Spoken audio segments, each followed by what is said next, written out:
2019 మార్చి 15 రాష్ట్ర వ్యాప్తంగా కానీ దేశవ్యాప్తంగా కానీ రాజకీయాల్లో ఒక సంచలనం అనుకోవాలి. ఒక మాజీ ఎంపీ, ఒక మాజీ సీఎం తమ్ముడైన వైఎస్ వివేక గారి హత్య జరిగిన రోజు ఆ రోజు. కానీ ఇప్పటివరకు ఆ కేసులో ఉన్న నిందితులు పూర్తిగా అరెస్టు కాలేదు. కొంతమంది నిందితులు కానీ కొంతమంది సాక్షులు కానీ నిన్న చనిపోయిన రంగయ్యతో సహా కలిపి మొత్తం 6 అయితే చనిపోవటం జరిగింది. అసలు ఎలా చూడాలంటారు ఈ సిచ్యువేషన్ని? వాళ్ళలో ఉన్న గొప్పతనం. అందరికీ నమస్కారం. ముందుగా అందరికీ నమస్కారం. వైఎస్ ఫ్యామిలీలో ఉన్న గొప్పతనం అదే. వివేకానంద రెడ్డి గారు చనిపోయిన తర్వాత ఆ రోజు తెలుసుకున్న వెంటనే మామూలుగా అయితే 20 కిలోమీటర్లు కూడా హెలికాప్టర్లో బయలుదేరే జగన్మోహన్ రెడ్డి వైజాగ్ నుంచి రోడ్డు మార్గంలో కారులో ప్రయాణం చేశాడు. కారులో ప్రయాణం చేసుకుంటా వచ్చి ఆ దారిలో కారులో ఎన్నో మాట్లాడుకొని ఉంటారు జరిగిన దాని మీద. మొట్టమొదట డ్రైవర్ చనిపోయాడు నారాయణ. ఆ తర్వాత దాంట్లో సాక్షులైన శ్రీనివాసరెడ్డి కానీ, ఈసీ గంగిరెడ్డి కానీ, లేకపోతే అభిషేక్ రెడ్డి కానీ, ఇక అందరూ చివరికి వాచ్మ్యాన్ రంగయ్య 6 చనిపోయారు.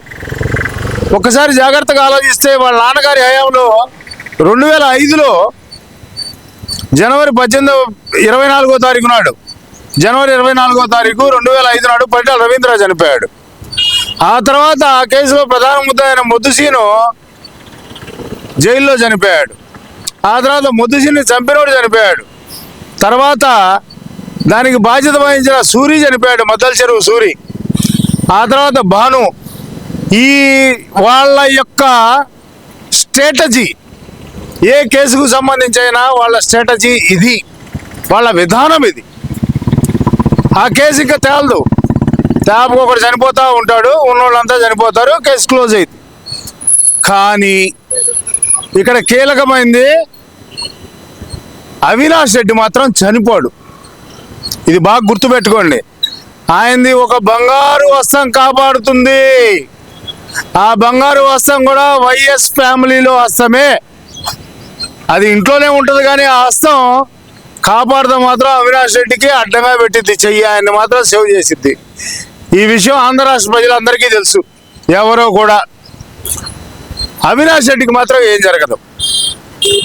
ఇట్లా ఈ వరుస హత్యలు లేకపోతే వరుస మరణాలు మొత్తం కూడా అనుమానాస్పదం. ఇటువంటి పరిస్థితి నుంచి ముందు బయట వేయాలంటే కూటమి ప్రభుత్వం కావచ్చు, సిబిఐ కావచ్చు, ఈడీ కావచ్చు, లేకపోతే మరే ఇతర సంస్థలైనా కావచ్చు, ఈ విచారణ సంస్థలన్నీ వేగవంతం చేసి ఆ కేసుని చేతనైతే శిక్షించండి, లేకపోతే క్లోజ్ చేయండి. ప్రజల్ని మాత్రం సంపొద్దు. ఇకపోతే మీకు ఇంకా ముందు ఇంకో విషయం కూడా చెప్తున్నాను. పోసాని కృష్ణమురళి, వల్లభనేని వంశీ, బోరుగడ్డ అనిలు, కొడాలి నాని ఇట్లాంటి వాళ్ళందరూ కూడా మీరు ప్రైవేట్ సెక్యూరిటీని పెట్టుకొని జాగ్రత్తగా ఉండండి. ఎందుకంటే మీ ప్రాణాలకు కూడా ముప్పు ఉంది అని చెప్పి అనుమానం. ఇదే విధంగా వాళ్ళకి కొమ్ము కాసి వాళ్ళకు ఉపయోగపడి తర్వాత వాళ్ళకి అవసరం లేదనుకున్న వస్తువుని, మనం పనికిరాని వస్తువుని డస్ట్బిన్లో వేస్తాం, వీళ్ళు దాన్ని ఫినిష్ చేస్తారని ఈ సందర్భంగా ఆ ఫ్యామిలీ యొక్క చరిత్రను బట్టి మేము అనుమానిస్తున్నాం. ఇక్కడ ప్రధానంగా చూసుకోవాల్సింది ఏంటంటే కనుక గడిచిన 5 సంవత్సరాల్లో 4 సాక్షులు చనిపోవటం అయితే జరిగింది. 4 సాక్షులు కానీ ముద్దాయిలు కానీ. ఈ 9 నెలల్లోనే 2 చనిపోవటం అయితే జరిగింది. అయినా సరే సిబిఐ ఎందుకని త్వరితగతిన యాక్షన్ తీసుకోవటం లేదు? అభిషేక్ రెడ్డి యువకుడు, 32-33 సంవత్సరాల యువకుడు, పైపెచ్చు డాక్టరు, ఆయన అలాగే చనిపోయారు. ఇప్పుడు రంగయ్య గారు, అతనిది అసహజ మరణమే, సహజమైన మరణం కాదు, అనుమానాలు అని చెప్పి ఎస్పీ గారే చెప్తున్నారు అక్కడ. అయినా సరే ఎందుకని వేగవంతం కావట్లేదు ఈ కేసు? ఎక్కడ తప్పు జరుగుతుంది? గతంలో దీనికి ముందు మీకు మోటివ్ తెలియాల విషయానికి.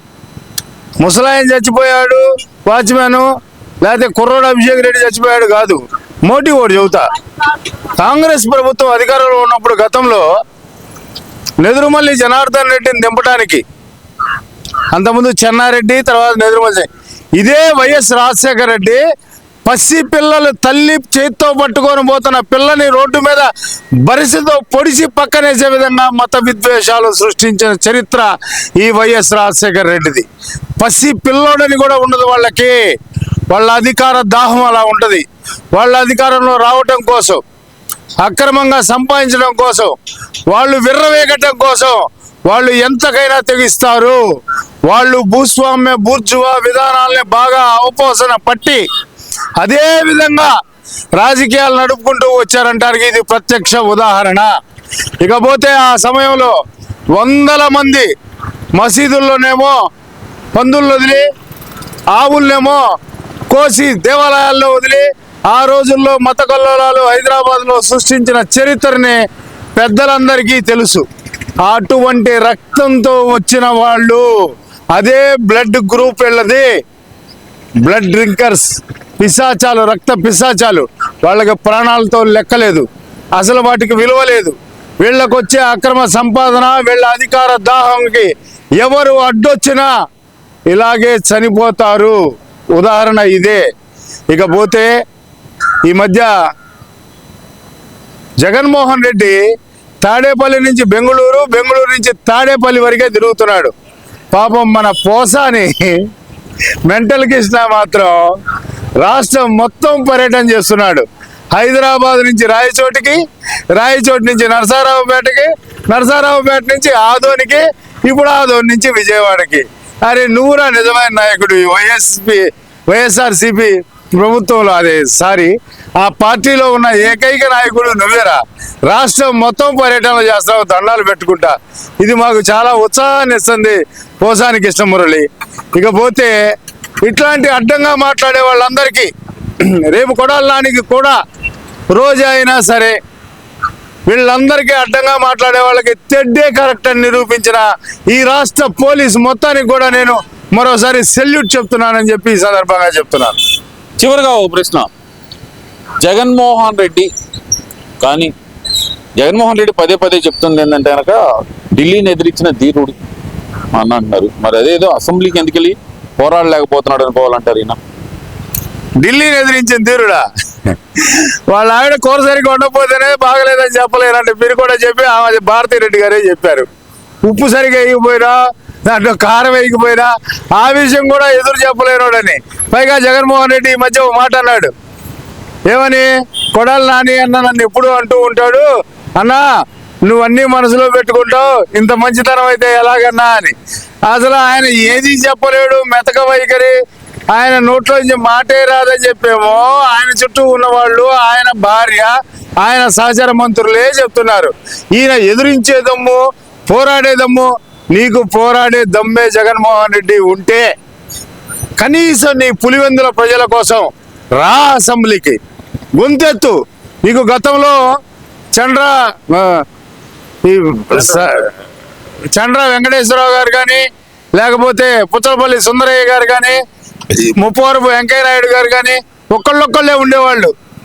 అసెంబ్లీని దడదడలాడించేవాళ్ళు, సరైన విషయాన్ని తీసుకునేవాళ్ళు, ఆ విషయం మీద గట్టిగా ఉండేవాళ్ళు, అలాగే మాట్లాడేవాళ్ళు.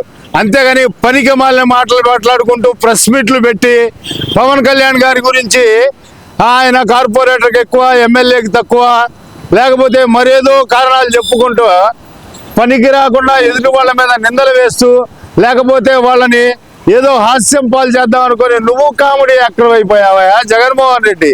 ఈ మధ్య ఎవరు ప్రెస్ మీట్ పెడితే రాష్ట్రం మొత్తం కూడా మీమర్స్ మొత్తం కూడా బయటకు వచ్చి హాయిగా ఎమోజీలు వేసుకుంటా మీ ప్రోగ్రాములు రిలీజ్ చేసుకుంటున్నారు. అది ఒకప్పుడు కేఏపాల్ అయితే ఆ రికార్డును బద్దలు కొట్టింది జగన్మోహన్ రెడ్డి అని ఈ సందర్భంగా చెప్తున్నాను. ఇకపోతే కేఏపాల్, ఇక నువ్వు కొంచెం ఆగు, జగన్ దిగాడు నీ రంగంలోకి. కేఏపాల్ మొన్న కబురు పెట్టి లేఖ రాశాడంట, జగన్ కూడా లేఖ రాశాడంట కేఏపాల్కి. ఇద్దరు కూడా ఉత్తర ప్రత్యుత్తరాలు చేసుకున్నారంట. ఈయన ఏదన్నా పార్టీలో ఈయనకు కూడా కలవాలని కోరుకుంటే కాంగ్రెస్ పార్టీని నాశనం చేశాడు కాబట్టి వాళ్ళు రానిచ్చే పరిస్థితి లేదు. ఒకవేళ అయినా కూడా ఒప్పుకున్నా అక్కడ షర్మిలమ్మ ఉంది, అది అయ్యే పని కాదు. బీజేపీతో తెగదెంపులు అయిపోయి ఈయన నేరస్తుడని చెప్పి ఇన్ని కేసులు ఉన్నాయని వాళ్ళకి నిజాలు తెలిసి ఈ దోపిడీని తట్టుకోలేకే ఈరోజు వీళ్ళతో కలిసి కూటమి ఏర్పరచుకున్నారు తెలుగుదేశం పార్టీ పవన్ కళ్యాణ్తో. ఇక బీజేపీతో కలిసే పని లేదు. ఇంకా ఏ పార్టీ కూడా కలుపుకోని స్థితిలో ఉంది కాబట్టి కేఏ పాల్తో కలిసిపోవాలని జగన్ నిర్ణయించుకున్నాడని చెప్పి అక్కడక్కడ వినపడుతున్న ప్రజల్లో స్థానికుల్లో వస్తున్న అభిప్రాయం అని ఈ సందర్భంగా చెబుతారు. అందుకనే కేఏ పాల్ ఈ మధ్య పవన్ కళ్యాణ్ కానీ లోకేష్ కానీ వీళ్ళని విమర్శిస్తున్నాడే కానీ జగన్మోహన్ రెడ్డిని ఒక్క మాట కూడా అంటలేదు. వాళ్ళిద్దరి మధ్య ఒప్పందం జరిగిందని ఈ సందర్భంగా తెలియజేస్తున్నా. చివరిగా ఒక ప్రశ్న, అసలు వైఎస్ వివేకా గారి హత్య కేసులో ఒక పక్క నిందితులు అనుమానాస్పదంగా మరణిస్తున్నా సరే సొంత బాబాయ్ కేసు విషయంలో జగన్మోహన్ రెడ్డి నోరు మెదపకపోవటానికి గల ప్రధాన కారణం ఏంటి? ఆ పోసాన్ని అన్యాయంగా అరెస్ట్ చేశారని మాట్లాడుతున్నాడు, మిగతా వాళ్ళందరినీ అన్యాయంగా అరెస్ట్ చేశారని మాట్లాడుతున్నారు. కానీ తన సొంత బాబాయ్ హత్య కేసులో నిందితులు సాక్షులు చనిపోతున్నా ఎందుకని నోరు తెరవలేకపోతున్నాడు అనుకోవాలంటారు? జగన్మోహన్ రెడ్డికి ఆ విషయంలో తెరవడు. ఎందుకంటే అమ్మా నేను ఆలోచించి చెప్తున్నమాట, ఎవరి మీద నాకు వేరే ఉద్దేశాలు లేవు. వైఎస్ సునీతమ్మ జాగ్రత్త తల్లి, తర్వాత నీకే వాళ్ళు ప్రమాదకరంగా నిన్నేదో ఇబ్బంది పెడతారని నేను అనుమానిస్తున్నాను. ఎందుకంటే వీళ్ళ సీరియల్ మరణాల్లో వైఎస్ సునీతమ్మను కూడా ఏమన్నా చేస్తారేమో, ఆమెకు ప్రమాదం ఉందని మాకు అనుమానంగా ఉంది. అది అయ్యేదాకా ఈయన నోరెత్తడని ఈ సందర్భంగా చెప్తున్నాను. ఇకపోతే జగన్మోహన్ రెడ్డి నీ పాపం మొత్తం పండింది. నీకు ఒక పక్క బాబాయ్ హత్య కేసు కానీ, నువ్వు చేసిన దోపిడీ కేసులు కానీ, ఈ సీరియల్ హత్యలు కానీ, ఈ పోసాని కృష్ణమురళి సజ్జల పేరు ఎత్తడం కానీ, త్వరలో ఏపీ లిక్కర్ స్కాములో బయటికి రాబోతున్న నాయకుడు ఆంధ్ర రాష్ట్ర ప్రజలందరికీ తెలుసు. ఆ దొంగ వస్తే నీ పేరే చెప్తాడు. అతని ప్రాణాలు కూడా ప్రమాదంలో ఉన్నాయి. వీళ్ళ యొక్క స్ట్రాటజీ ఒక్కటే, ఎవరితో వాడుకున్నా సరే వాళ్ళు మళ్ళీ బయట చెబుతారేమో, ఎప్పటికైనా ప్రమాదంగా తయారవుతారేమోనని చెప్పి వాళ్ళని అంతమొందించడమే వీళ్ళ విధానం. రాష్ట్ర ప్రజలారా, వైసీపీ కార్యకర్తలారా, అమాయకంగా ఉండబాకండి. ఒక్కసారి మనసు విప్పి ఆలోచించండి అని ఈ సందర్భంగా మీ అందరినీ వేడుకుంటున్నాను.